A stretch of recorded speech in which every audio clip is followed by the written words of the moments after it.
आने वाले 5 मिनट के अंदर आपको एक MST-CET का टॉपिक समझाया जाएगा और उस टॉपिक के ऊपर हम 10 MCQ सॉल्व करके देखेंगे। एंड ऐसा किया तो मुझे नहीं लगता कि आपको कोई भी 90 अबव परसेंटाइल लाने से रोक सकता है MST-CET 2021 के अंदर। ओके, सो अगर गाइज आपको है कुछ सीखना तो प्लीज़ वीडियो को लास्ट तक देखना। सो हाय फ्रेंड्स, कैसे हो आप सब। स्वागत है आप सभी का bio study with Nikhil YouTube channel पे। यहाँ पे हम बायोलॉजी सीखते हैं एक सिंपल वे के अंदर। सो गाइज आज का जो हमारा टॉपिक है वो है पार्थेनोकार्पी। सो हमारी जो सीरीज चल रही है वो है MST-CET की, जिसके अंदर हम आपको बायोलॉजी का जो है कंप्लीट आपका जो है वो सिलेबस लेंगे, टॉपिक टू टॉपिक ले रहे हैं। हमने एक ऐसा वीडियो जो फॉर्मेट के अंदर बनाने की हम ट्राई कर रहे हैं, जिसके अंदर क्या होगा कि टॉपिक एक्सप्लेन करेंगे हम अच्छी तरीके से, जो भी इंपॉर्टेंट चीज़ें होंगी उसके अंदर, वो मतलब ज़्यादा लॉन्ग भी नहीं और ज़्यादा शॉर्ट भी नहीं, मीडियम के अंदर। और उसके बाद उसी टॉपिक के ऊपर हम 10 MCQ सॉल्व करके देखेंगे, जिससे क्या होगा आपका सबसे पहले देखना हो जाएगा, देखते देखते आप सीख जाओगे एंड लास्टली आप प्रैक्टिस करोगे उसकी 10 MCQ की। और अगर आपने डेफिनेटली ये पूरा का पूरा वीडियो सिखाने तक जब मैं पढ़ाता हूँ तब आपने देख लिया तो डेफिनेटली लास्ट के 10 MCQ आपको 100% आएंगे।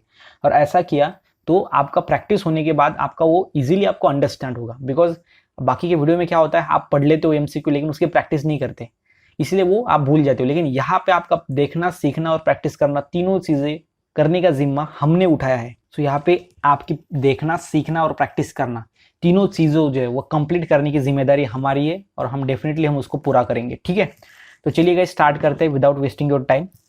सबसे पहला जो हमारा टॉपिक है पढ़ना है हमको वो है पार्थेनोकार्पी। इसके अंदर हम 1-2 टॉपिक पढ़ेंगे बिकॉज ये पार्थेनोकार्पी छोटा हमारा टॉपिक है। तो पार्थेनोकार्पी क्या होता है, सबसे पहला ये क्वाइन किया नोल नाम के साइंटिस्ट ने 1902 के अंदर। ये नोल नाम का एक साइंटिस्ट है जिन्होंने क्या किया, पार्थेनोकार्पी की खोज की सिंपल में। उसके बाद इसके अंदर क्या होता है, फ्रूट डेवलप होता है विदाउट फर्टिलाइजेशन। अभी फ्रूट डेवलप होता है लेकिन विदाउट फर्टिलाइजेशन, ये बहुत ही ज़्यादा इंपॉर्टेंट वर्ड है इस पार्थेनोकार्पी के अंदर।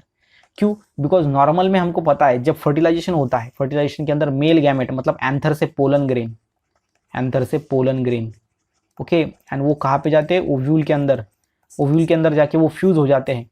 उस प्रोसेस को हम क्या बोलते हैं, फर्टिलाइजेशन बोलते हैं। क्या बोलते हैं, फर्टिलाइजेशन। लेकिन यहाँ पे क्या है, इंपॉर्टेंट चीज़ आपको समझ के लेनी है, पार्थेनोकार्पी में फर्टिलाइजेशन नहीं होता है। तो ये कैसा अजब है, मतलब फर्टिलाइजेशन अगर नहीं हुआ तो कैसे फिर फ्रूट फॉर्म होगा, तो वो भी देखेंगे। लेकिन फिलहाल आप ये ध्यान में रखो कि पार्थेनोकार्पी में विदाउट फर्टिलाइजेशन फ्रूट फॉर्म होता है, fruit develop without fertilization. The process in which fruit develop without fertilization is known as parthenocarpy. ठीक है, एंड ये बात यहाँ पे एक और इंटरेस्टिंग है जो कि है इट्स ऑकर्स नेचुरली। मतलब ये नेचुरली भी होता है, आर्टिफिशियल भी होता है, लेकिन ये नेचुरल होता है, नेचर के अंदर इटसेल्फ होता है। मतलब इसको कुछ भी हम बाहर से नहीं करने की ज़रूरत नहीं होती। ओके, कुछ भी हमको एक आर्टिफिशियल प्रयास नहीं करना पड़ता। लेकिन अगर हमको लाना है आर्टिफिशियली तो वो हम केमिकल ऐड करके ला सकते हैं, वो बात अलग है। लेकिन ये प्लांट्स के अंदर नेचुरली भी होता है, ये भी आप ध्यान में रखो। सो कौन कौन से प्लांट के अंदर होता है, पाइनएप्पल, बनाना एंड पपाया। ये 3 प्लांट्स के अंदर क्या होता है, हमारा पार्थेनोकार्पी होता है। सो 3 प्लांट्स को छोड़ के बाकी के प्लांट्स में भी होता है, लेकिन आपको एग्जाम्पल दिए गए ये 3 प्लांट्स के आपके चैप्टर के अंदर, इसलिए आपको यही पढ़ना है। ठीक है, उसके बाद तो सवाल ये है कि फर्टिलाइजेशन से अगर फ्रूट फॉर्म नहीं होता है तो फिर फ्रूट फॉर्म होता कैसे है। तो देखो, ओवरी आपको पता है, ओवरी कहाँ पे होती है, ठीक है, नहीं पता तो बता देता हूँ। यहाँ पे स्टिग्मा होता है, देन स्टाइलिंग, यहाँ पे होता है ओवरी। ओके, इसको हम गायनोशियम बोलते हैं कलेक्टिवली तीनों को।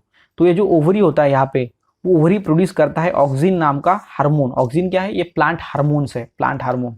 ओके, सो ऑक्सिन प्रोड्यूस करता है जो कि ये कौन सा है, वो ऑक्सिन IAA। मतलब और उसको डिटेल में अगर पूछा कि IAA क्या है तो बताना आइडोल 3 एसिडिक एसिड। ओके, सो ऑक्सिन है IAA और IAA मतलब आइडोल 3 एसिडिक एसिड, ये उसका और डिटेल में। ये जो है ये क्या करता है, कौन प्रोड्यूस करता है, ये ओवरी प्रोड्यूस करता है। क्यों प्रोड्यूस करता है, because which is responsible for enlargement of ovary into fruit. Because वो क्या करता है, ओवरी को एनलार्ज कर देता है, बड़ा कर देता है और उससे डायरेक्टली फ्रूट फॉर्म करता है। मतलब यहाँ पे फर्टिलाइजेशन की यहाँ पे कोई भी ज़रूरत नहीं होती है। फर्टिलाइजेशन, विदाउट फर्टिलाइजेशन यहाँ पे फ्रूट फॉर्म हो रहा है। कैसे, बिकॉज ओवरी एनलार्ज हो रही है, फ्रूट के अंदर कन्वर्ट हो रही है। ओवरी क्यों एनलार्ज हो रही है, बिकॉज वहाँ पे ऑक्सिन नाम का जो है वो ओवरी क्या कर रही है, ऑक्सिन नाम का केमिकल, सो हम उसको हार्मोन बोलते हैं, केमिकल सीधा बोलेंगे, यहाँ पे केमिकल सीक्रेट कर रही है जो कि डायरेक्टली हमारे जो ओवरी है उसका एनलार्जमेंट करके उसको फ्रूट बना देता है। इसलिए यहाँ पे फर्टिलाइजेशन की यहाँ पे कोई भी ज़रूरत नहीं होती। और यहाँ पे एक इंपॉर्टेंट बात है कि जो फ्रूट होता है ना वो सीडलेस होता है। अभी फ्रूट सीडलेस क्यों है? बिकॉज फर्टिलाइजेशन ही नहीं हुआ तो सीड कैसे बनेगी? सीड ही नहीं बनेगी, बिकॉज फर्टिलाइजेशन होता है तब सीड बनती है, ठीक है। तो यहाँ पे फर्टिलाइजेशन नहीं हुआ तो सीड नहीं बनेगी, मतलब ये सीडलेस होगा। मतलब जो फ्रूट है वो सभी नॉर्मल होगा लेकिन उसके अंदर सीड ही नहीं होंगी। जैसे कि पपाया, पपाया के अंदर हम क्या करते हैं, खाने के पहले उसकी सीड निकाल देते हैं, लेकिन कुछ पपाया ऐसे बनाएंगे हम जिसके अंदर सीड ही नहीं होगा, मतलब उसको हमको निकालने की जरूरत ही नहीं सीड को, ठीक है। ऐसा हमको वो अपने डेली लाइफ के अंदर यूजफुल है हमारा पार्थिनोकार्पी, ओके। और इसका एग्जाम्पल है लेमन। लेमन जो होता है वो हम घर के अंदर, जो हमारे गांव के अंदर या फिर हमारे सिटी के अंदर जो होते हैं उसके अंदर क्या होते हैं, सीड्स होते हैं अंदर। लेकिन अगर हम कुछ रेस्टोरेंट में जाए खाना खाने के लिए, वहाँ पे जो लेमन हमको दिया जाता है काट के, वहाँ पे सीड नहीं होता, बिकॉज वो पार्थिनोकार्पी जो है ये प्रोसेस करने के बाद वो लेमन क्रिएट होता है, ठीक है। वो अलग टाइप के, मतलब जो है वो उसके ऊपर केमिकल डाल के इंड्यूस करके बाद में पार्थिनोकार्पी इस प्रोसेस से उसको सीडलेस बनाया जाता है। उसके बाद नेक्स्ट में जो सेकंड प्रोसेस है हमारी वो है पॉली एम्ब्रियोनी। पॉली मतलब होता है मेनी एंड एम्ब्रियोनी मतलब होता है एम्ब्रियो। सो 100% से आपको 70% इंफॉर्मेशन मिलती है उसके नाम में से। नाम में पूरा आपको समझ में आ जाएगा, सिर्फ आपको नाम को पढ़ना आना चाहिए। पॉली मतलब मेनी, एम्ब्रियोनी मतलब एम्ब्रियो, मतलब मेनी एम्ब्रियो। देखो, more than one embryo inside the seed. जब सीड के अंदर क्या हो, एक से ज्यादा एम्ब्रियो हो, एक से ज्यादा एम्ब्रियो हो, तब उसको क्या बोलेंगे, पॉली एम्ब्रियोनी बोलेंगे। And first notice by Leeuwenhoek. ये लिविनहुक नाम का साइंटिस्ट है, इन्होंने 1719 के अंदर इसको फर्स्टली नोटिस किया। कौन से सीड के अंदर, कौन से सीड, सीट्रस जीनस के सीड, कौन से, सीट्रस जीनस के, ओके।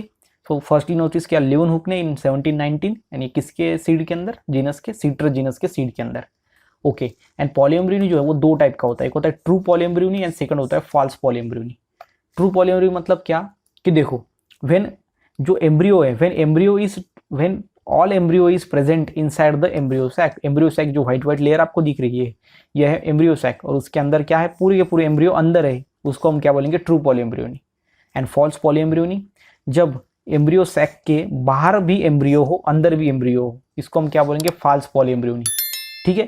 तो ये आप ध्यान में रखो, एम्ब्रियो सैक के अंदर है या फिर बाहर है, जिससे उसके दो टाइप गिर है, एक है ट्रू पॉलीएम्ब्रियोनी जब एम्ब्रियो सैक के अंदर हो, एक है फॉल्स पॉलीएम्ब्रियोनी जब एम्ब्रियो सैक के बाहर हो, ठीक है। कितना इंटरेस्टिंग एंड ईजी है। नेक्स्ट में जो पॉलीएम्ब्रियोनी है उसके दो टाइप है, ओके।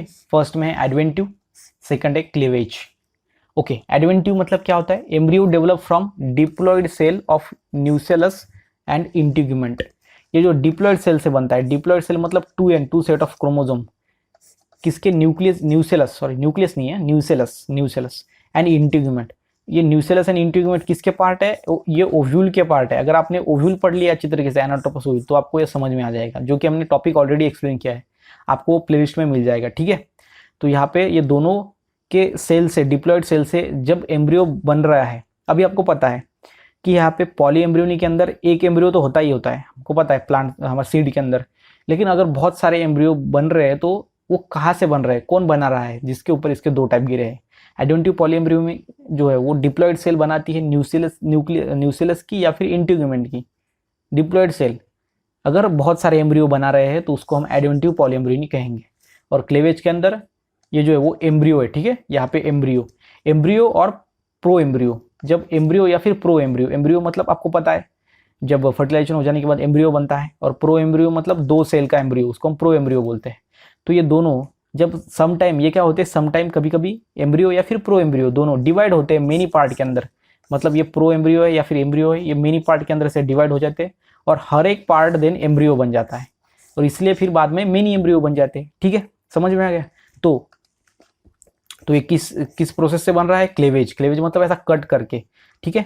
कट करके न्यू पार्ट्स बन रहे हैं और उस पार्ट से एम्ब्रियो बन रहा है, मतलब उसको हम क्या बोलेंगे, क्लेवेज पॉलीएम्ब्रियोनी। एडवेंटिव पॉलीएम्ब्रियोनी क्या होता है, डिप्लॉयड सेल न्यूक्लियस की या फिर इंटीग्यूमेंट की मिनी एम्ब्रियो बनाता है, वो होता है एडवेंटिव पॉलीएम्ब्रियोनी। समझ में आ गया। अभी देखते हैं इसके ऊपर के क्वेश्चंस हमको आते हैं क्या नहीं आते। Question number first, polyembryony is first notice bye. Polyembryony जो है वो सबसे पहला किसने नोटिस किया, तो बताओ उस साइंटिस्ट का नाम। साइंटिस्ट का नाम क्या है, इसको आपको कमेंट में लिखना है, बिकॉज ये इजी क्वेश्चन है एंड आप जो है उसको दे सकते हो easily. Then polyembryony second is firstly notice in which plant genus.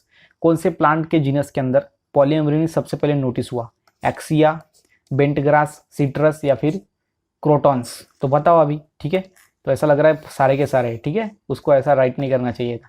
तो बताओ, तो इसका आंसर है सीट्रस। ओके, सीट्रस के अंदर, सीट्रस जीनस के अंदर सबसे पहले ये फर्स्टली नोटिस हुआ। Then question number 3, in adventive polyembryony embryo is develop from. Adventive polyembryony के अंदर एम्ब्रियो डेवलप होता है किससे? सबसे पहला diploid cell of nucellus and integuments. Okay, diploid cell of nucellus and integument and nucellus की diploid cell से जब एम्ब्रियो बनता है उसको हम एडवेंटिव पॉलीएम्ब्रियोनी कहते हैं। नेक्स्ट क्वेश्चन नंबर 4, कितना आसान है, यानी इजीली आप सॉल्व कर पा रहे हो। Question number 4, in true polyembryony embryo is present. True polyembryony के अंदर एम्ब्रियो कहाँ पे प्रेजेंट होते हैं? Inside the embryo sac, outside the embryo sac, middle, या फिर नॉन ऑफ द दिस। तो यहाँ पे इसका आंसर है इनसाइड द एम्ब्रियो सैक। मतलब क्या है कि सिंपल में ऐसा हमारा एम्ब्रियो सैक होती है और एम्ब्रियो सैक के अंदर एम्ब्रियो प्रेजेंट होते हैं, जिसको हम क्या बोलेंगे? True polyembryony. Then next, false polyembryony, मतलब कि when embryo is present blank space in the embryo sac. कहाँ पे रहेंगे फिर फॉल्स पॉलीएम्ब्रियोनी के अंदर एम्ब्रियो? इनसाइड रहेंगे एम्ब्रियो सैक के, या फिर आउटसाइड रहेंगे, या फिर मिडल रहेंगे, या फिर नॉन ऑफ दिस रहेंगे। तो इसका आंसर आपको बताना है। ओके, इसका आंसर आपको कमेंट करना है गाइस। सो इजी है, बहुत ज़्यादा इजी है। नेक्स्ट क्वेश्चन नंबर है 6, polyembryony is firstly noticed in. जो पॉलीएम्ब्रियोनी है वो फर्स्टली कब नोटिस हुआ, कब सेंचुरी, कब, उसका आपको साल बताना है। तो इस साल के ऊपर भी क्वेश्चन आते हैं, 1-2 MSc के अंदर साल के ऊपर भी क्वेश्चन आते हैं। तो इसका आंसर बताओ, 19 है या फिर 1790 है, या फिर 1719 है, या फिर 1812 है, या फिर 1902 है। तो इसका आंसर है 1790। Okay, then question number 7। Question number 7 क्या बोलता है? Parthenocarpy coined by. पार्थिनोकार्पी किसने क्वाइन की? तो बताओ साइंटिस्ट का नेम। साइंटिस्ट का नेम क्या है आपको पता है? साइंटिस्ट का नेम है नोल। ओके, सो नोल नाम के साइंटिस्ट ने जो है वो पार्थिनोकार्पी जो है वो क्वाइन किया। देन नेक्स्ट में, parthenocarpy occurs naturally in. Parthenocarpy जो है वो नेचुरली होता है किसके अंदर? बताओ, पपाया के अंदर होता है, बनाना के अंदर होता है, पाइनएप्पल के अंदर होता है, या फिर ऑल ऑफ दिस होता है? तो बताओ किसके अंदर होता है? तो इसका आंसर है ऑल ऑफ दिस। ठीक है, ऑल ऑफ दिस, ये तीनों के अंदर भी होता है, बिकॉज पार्थिनोकार्पी के अंदर हमने जो प्लांट पढ़े ये तीनों के नाम वहाँ पे है। ठीक है, ऐसे क्वेश्चन डालते हैं। Then question number 9, who is responsible for enlargement of ovary into fruit. कौन रिस्पॉन्सिबल है, ओवरी का एनलार्जमेंट करता है, उसको बड़ा कर देता है फ्रूट के अंदर? सबसे पहला है गिबरलिन, साइटोकाइन, ऑक्सिन, या फिर नॉन ऑफ दिस। तो ये सभी तीनों क्या है? ये प्लांट हार्मोन है। इसमें से कौन सा हार्मोन क्या करता है? ओवरी को एनलार्ज करता है फ्रूट के अंदर, तो वो है ऑक्सिन। और ऑक्सिन में और डिटेल पूछा तो वो कौन सा होता है? IAA।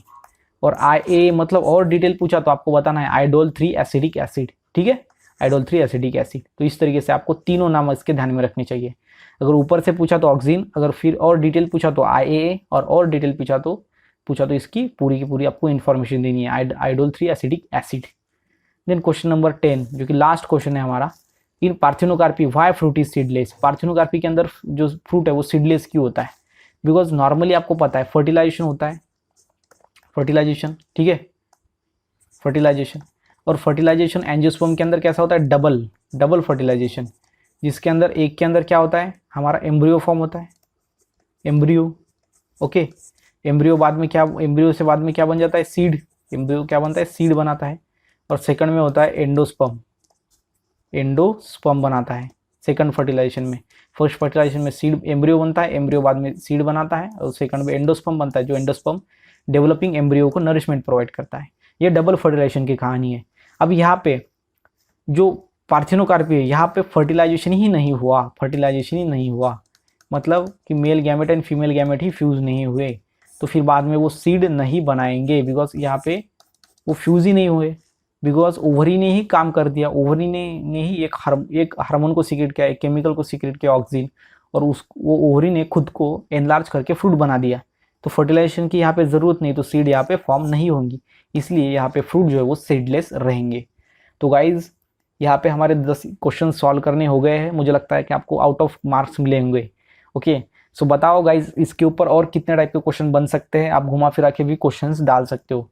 कमेंट सेक्शन में आप लिखना क्वेश्चन को, एंड उसके बाद नीचे उसके आपको ऑप्शन भी डालने हैं, ताकि क्या होगा कि हर एक बच्चे ने अगर ऐसा क्वेश्चन डाला तो जो अनदर स्टूडेंट है वो देखेगा तो उसकी भी प्रैक्टिस हो जाएगी। वहाँ पे आपको आंसर के रिप्लाई भी दे सकता है आपको, एंड आप भी वहाँ पे चेक कर सकते हो। मतलब आप क्या कर रहे हो, हम सभी एक एक्टिविटी करके सीख रहे हैं, और ऐसा सीखेंगे तो डेफिनेटली हम याद रह पाएंगे, हमारी एग्ज़ाम के तब भी हमको ये याद रहेगा और एग्ज़ाम होने के बाद भी याद रहेगा। सो गाइज़, वीडियो अगर अच्छा लगा हो तो वीडियो को लाइक करना, चैनल को सब्सक्राइब करना और ये वीडियो को अपने फ्रेंड के साथ शेयर करना। तो मिलते हैं गाइज़ नेक्स्ट वीडियो में नेक्स्ट टॉपिक के साथ। ऐसे ही इंटरेस्टिंग वीडियोस देखने के लिए सब्सक्राइब बटन के बाजू में ज्वाइन टर्म पे क्लिक करें। पेमेंट हो जाने के बाद आप बन जाएंगे चैनल के स्पेशल मेंबर और आपको मिलेंगे MST CET से related tricks, tips and strategies videos. Video को लास्ट तक देखने के लिए आपका दिल से धन्यवाद।